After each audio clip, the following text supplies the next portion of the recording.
Hi guys, അപ്പോൾ ഇന്നത്തെ ഒരു നല്ല വീഡിയോയിലേക്ക് സ്വാഗതം.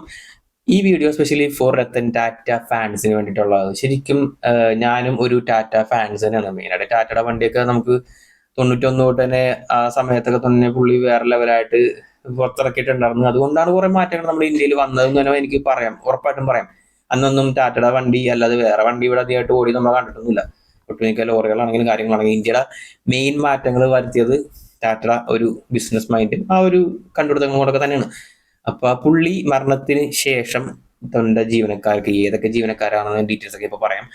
എന്തൊക്കെയാണ് ആർക്കൊക്കെയാണ് കൊടുക്കാൻ പോണേന്നും കൊടുക്കാൻ എഴുതി വെച്ചേക്കണം എന്നുള്ള ഡീറ്റെയിൽസ് ഇന്നലെ വാർത്തയിൽ വന്നിട്ടുണ്ടായിരുന്നു. അതൊന്ന് നമുക്ക് എക്സ്പ്ലെയിൻ ചെയ്ത് പറയാം. വേഗം കണ്ടു. മെയിൻലി ഫോർ ജീവകാരുണ്യ പ്രവർത്തനം 3800 കോടിയാണ് പുള്ളി അതിന് ഏറ്റവും കൂടുതൽ സ്പെൻഡ് ചെയ്തേക്കണം. അതായത് ഈ മരണശേഷം കുറച്ച് വീതം വെപ്പ് നടക്കണതിന്റെ, അതായത് പുള്ളിയുടെ പ്രോഫിറ്റിൽ നിന്ന്, അതായത് പുള്ളി ഉണ്ടാക്കണ ഈ 1,00,000 കോടി അതിന്റെ അകത്തുനിന്ന് കുറച്ചായിട്ട്, അതായത് കുറച്ച് 3800 കോടി അധികം ഒന്നുമില്ല, ആ 3800 കോടിയും പുള്ളി സ്പെൻഡ് ചെയ്യാൻ വേണ്ടി മാറ്റി വെച്ചേക്കണത് ജീവകാരുണ്യ പ്രവർത്തനങ്ങൾക്കാണ്. നമ്മൾ ഓർത്ത് നോക്കിയാൽ നമ്മളാണെങ്കിൽ ചെയ്യോ? അത് ഇല്ല. എനിക്ക് തോന്നല്ല. നമ്മളൊക്കെ കാശ് എന്ന് പറഞ്ഞ സാധനം ഭയങ്കര ആർത്തിയുള്ള സാധനം. അത് കിട്ടുന്നതോറും ആർത്തി കൂടുന്നുള്ള. പക്ഷെ പുള്ളി നേരെ ഓപ്പോസിറ്റ്, മാക്സിമം സ്പെൻഡ് ചെയ്യാൻ നോക്കണ ഒരു വ്യക്തിയാണ്. അതുകൊണ്ട് എനിക്ക് വൺ ഓഫ് ദ ഫേവറേറ്റ് ആണ് ശരിക്കും പറഞ്ഞാൽ. അടുത്ത പുള്ളി കൊടുക്കാൻ വേണ്ടി പോണത് സ്വന്തം വീട്ടു ജോലിക്കാർക്കും ജീവനക്കാർക്കുമായിട്ട് 3.5 കോടി ഓരോരുത്തർക്കും. ഒന്ന് ഓർത്ത് നോക്കിയേ. നമ്മളൊക്കെ ഇങ്ങനത്തെ ഒരു ഓഫീസിൽ, ഞാനൊക്കെ ഓർക്കണം, ദൈവമേ ഇയാളുടെയൊക്കെ ഓഫീസിൽ വല്ല കയറിയാൽ മതിയായിരുന്നു. എന്തൊരവസ്ഥയുള്ളത്. ഒരു 3.5 കോടി വരെ ഒരാളുടെ മരണശേഷം നമുക്ക് കിട്ടാന്നൊക്കെ പറഞ്ഞാൽ പിന്നെ പുള്ളിക്ക് പണിക്ക് പോകണ്ട. ലോട്ടറിയാണ് ശരിക്കും പറഞ്ഞത്.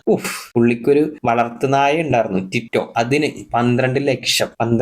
പക്ഷെ അത് 12 ലക്ഷം എനിക്ക് തോന്നണില്ല. പുള്ളിനെ പോലത്തെ ഒരു വ്യക്തിക്ക് ഒരു നായ ഉണ്ടെങ്കിൽ അത് ആ നായയുടെ ലെവലൊന്ന് ഓർത്ത് നോക്കണം. പക്ഷെ അത് കുറച്ച് കുറഞ്ഞു പോയി. 12 ലക്ഷം എന്നൊക്കെ പറഞ്ഞാൽ ഒന്നും ആകൂല. ചിലപ്പോ അതിന്റെ ഒരു കെയറിങ്ങിന് വേണ്ടി തന്നെ വേണ്ടി ഒരു 1-2 ലക്ഷം ഉണ്ട്. അതൊക്കെ ഒന്നാവില്ല. അത് കുറച്ച് മാറിപ്പോയത്, കുറച്ച് കൂട്ടി കൊടുക്കണമായിരുന്നു. പിന്നെ തന്റെ വീട്ടു ജോലിക്കാരായിട്ട് 7 വർഷത്തിൽ കൂടുതൽ കൂടെ ഉണ്ടായിരുന്ന ആൾക്കാർക്ക് ഒരു 15 ലക്ഷം. അത് കുറച്ച് കൊടുത്തുള്ളൂ. ഒരു 15 ലക്ഷം ഒരു ഇൻസെന്റീവ് പോലെ, ജസ്റ്റ് ഒരു 15 ലക്ഷം, അതൊന്നുമില്ല. പിന്നെ കാറ് കഴിയുന്ന ആൾക്കാർക്കും കുറച്ച് പാർട്ട് ടൈം ജീവനക്കാർക്കും 1 ലക്ഷം വെച്ചിട്ട്. പിന്നെ പുള്ളിയുടെ മെയിൻ ഒരു കുക്ക് ഉണ്ട്, രാജൻ ഷാ. പുള്ളിക്ക് 1 കോടിയിലേറെ ക്യാഷ് ആയിട്ട് പിന്നെ 50 ലക്ഷത്തിലേറെ ലോൺ ആയിട്ട് എടുക്കാന്നുള്ള ഒരു ഇളവും പുള്ളി ഇങ്ങനെ സെപ്പറേറ്റ് എഴുതി വെച്ചിട്ടുണ്ടേ. അത് ഓർക്കണം, കുക്കിനാണത്. പിന്നെ പുള്ളിക്ക് ഒരു എക്സിക്യൂട്ടീവ് അസിസ്റ്റന്റ് ഉണ്ടായിരുന്നു, ശന്തനു നായിഡു. പുള്ളി കോർണൽ യൂണിവേഴ്സിറ്റി പഠിക്കാൻ വേണ്ടിയിട്ട് 1 കോടിയിലേറെ വായ്പ കൊടുത്തിട്ടുണ്ട്. അതായത് ലോൺ ആയിട്ട് കൊടുത്തിട്ടുണ്ട്. 1 crore ആണ്. അതൊന്നും തിരിച്ച് മേടിക്കേണ്ടെന്ന് പുള്ളി ഓൾറെഡി എഴുതി വെച്ചിട്ടുണ്ടായിരുന്നു. അതായത് maximum four peoples well being, അതിന് മാക്സിമം സ്പെൻഡ് ചെയ്യുക. അതായത് പുള്ളി ഉണ്ടാക്കിയത് തിരിച്ച് ജനങ്ങളിലേക്ക് തന്നെ കൊടുക്കുക. പുള്ളി ആ ലൈഫ് ടൈമിൽ നേടിയത് പുള്ളിക്ക് ഇത് ആ ലൈഫ് സ്പാനിൽ യൂസ് ചെയ്ത് അത് അവിടെ തീർക്കുക.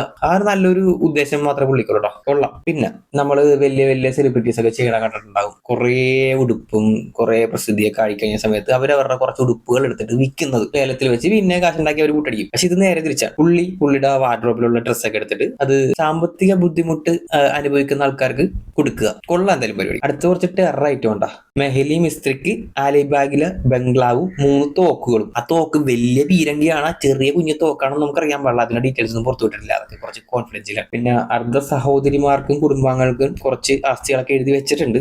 അതൊന്നും അത്ര വലിയ ഡീറ്റെയിൽസ് ആയിട്ടൊന്നും ഇവര് പുറത്ത് വാർത്തയിലൊന്നും കൊണ്ടുവന്നിട്ടില്ല. അത് വലിയ ഇതുണ്ടാവൂല. എന്തായാലും എല്ലാ കുടുംബത്തിലും കാണുമല്ലോ കുറച്ച് ഇത്തിൽ കണ്ണികൾ. വലിയതായിട്ടൊന്നും കൊടുത്തിട്ടുണ്ടാവില്ല. പിന്നെ കുറെ പുള്ള ആ ഒരു ലൈഫ് സ്പാനിൽ പുള്ളി കുറെ ആൾക്കാർക്ക് വായ്പ കൊടുത്തിട്ടുണ്ട്. കുറെ ആൾക്കാർക്ക് ജീവകാരണ പ്രവർത്തനം കാര്യങ്ങളൊക്കെ ആയിട്ട് കാശൊക്കെ കൊടുത്തിട്ടുണ്ട്. പിന്നെ പുള്ളി എഴുതി വെച്ചേക്കുന്നത് ജീവനക്കാർക്കും അയൽക്കാർക്കുമായിട്ട് കുറച്ച് കൊടുത്തിട്ടുണ്ട്. അപ്പൊ അതൊന്നും നമുക്ക് തിരിച്ചു വേണ്ടെന്നുള്ള രീതിയിൽ പുള്ളി എഴുതി വെച്ചിട്ടുണ്ട്. പിന്നെ മെയിൻ കോമഡി എന്ന് പറഞ്ഞാൽ വേറെ ഒന്നുമല്ല. നമ്മൾ ഇതൊക്കെ ഇങ്ങനെ എഴുതി വെക്കാൻ നേരത്ത് നമ്മുടെ ഏതെങ്കിലും ഒരു വീട്ടിൽ ഒരു സാധനം ഒരാൾ മരണശേഷം എടുത്ത് നോക്കുമ്പോൾ ഇപ്പുറത്തോട്ട് നോക്കാൻ നേരത്ത് ഇത് ഞങ്ങൾക്ക് തന്നില്ലല്ലോ എന്ന് പറഞ്ഞിട്ട് ഒച്ച ഉണ്ടാക്കണമാരുണ്ടല്ലോ. അങ്ങനെയുള്ളവർക്ക് ഒന്നും കൊടുക്കരുതെന്ന് പുള്ളി എഴുതി വെച്ചിട്ടുണ്ട്. അത് എന്തായാലും ഒരു ക്ലൈമാക്സ് എൻഡ് ട്വിസ്റ്റ് പോലെ ഒരു പെടയിരുന്നിട്ട്. അത് എന്തായാലും ഇത്രയും ഡീറ്റെയിൽസ് ഒക്കെ പറഞ്ഞത് വേറെ ഒന്നുമല്ല. നമുക്കൊക്കെ ഉണ്ട് കുറെ വീട്ടുകാർ ഒന്നും എഴുതി വെക്കണ്ട് പോയി. അങ്ങനെ നമ്മൾ പറയരുത്. കാരണം പിന്നെ ഇതൊക്കെ ഇപ്പൊ എടുത്ത് പറയാനുള്ള കാര്യം വേറെ ഒന്നുമല്ല. നമുക്കൊന്നും കിട്ടാണ്ട് പോയത് ഒരു സങ്കടങ്ങളൊക്കെ ഉണ്ട് പല സൈഡിൽ നിന്ന്. പിൻപുറക്കാരൊന്നും തന്നൊന്നല്ല ഞങ്ങൾ പറഞ്ഞത്.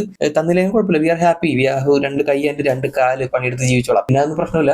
ഇങ്ങനത്തെ വലിയ വലിയ മനുഷ്യരെ കാണുമ്പോൾ നമുക്കും കാശ് ഉണ്ടായി കഴിയുമ്പോൾ അതേപോലെ ഒരു മോട്ടിവേഷൻ നമുക്കും ഇല്ലാത്ത ആൾക്കാർക്ക് കൊടുക്കാൻ തോന്നും, എന്തെങ്കിലുമൊക്കെ ചെയ്യാൻ തോന്നും. ആ ഒരു മെന്റാലിറ്റി നമ്മുടെ ഉള്ളിൽ ഉണ്ടാവണം. ഇങ്ങനത്തെ ആൾക്കാരൊക്കെ കുറച്ച് നോക്കുക. അവരുടെ ബാക്ക്ഗ്രൗണ്ട് ഒക്കെ ഒന്ന് ചെകഞ്ഞ് നോക്കുക. നമ്മൾ വെറുതെ ഇരിക്കേണ്ട ടൈമിലൊക്കെ എടുത്ത് നോക്കുക. യൂട്യൂബിലൊക്കെ കയറി നോക്കി അറിയാൻ പറ്റില്ല എന്തായിരുന്നു, എങ്ങനെയായിരുന്നു മനുഷ്യൻ, ആരെങ്ങനെയൊക്കെ ഏതൊക്കെ വർഷത്തിലാണ് പൊങ്ങി വന്നത്, എന്തോരം കഷ്ടപ്പെട്ടിട്ടുണ്ട്, ഏത് ഫാമിലിയാണ്, ബാക്ക്ഗ്രൗണ്ട് ഒക്കെ ഉള്ള ടീമായിരിക്കും. പക്ഷെ അത് വെച്ച് ചെയ്യാനുള്ള മനസ്സ് അത് ഇവിടെ മാത്രമേ ഉണ്ടാവുള്ളൂ. അപ്പൊ എല്ലാവരും ഓർക്കുക, എല്ലാവർക്കും പറ്റാവുന്ന പോലെ എല്ലാവരും സഹായിക്കുക, അങ്ങോട്ടും ഇങ്ങോട്ടും സഹായിക്കുക. കാശുണ്ടെന്ന് പറഞ്ഞിട്ട് അത് പോക്കറ്റ് ജീവിച്ചിട്ട് കാര്യമൊന്നുമില്ല. അതൊക്കെ ചെയ്യേണ്ട സമയത്ത് ചെയ്യണം, അല്ലെങ്കിൽ ഇതേപോലെ മരണത്തിന് ശേഷം ചെയ്യേണ്ടി വരും. ഞാൻ പുള്ളിനെ കുറ്റപ്പെടുത്തി പറഞ്ഞല്ല, മരിക്കുന്നതിന് മുമ്പ് നമുക്ക് 10 പേർക്ക് കാശെടുത്ത്, കാശ് തന്നെ വേണം, കാശ് തന്നെ പറയാൻ പറ്റുള്ളൂ, കൊടുത്തിട്ട് സഹായിക്കാൻ പറ്റുമെങ്കിൽ സഹായിക്കുക.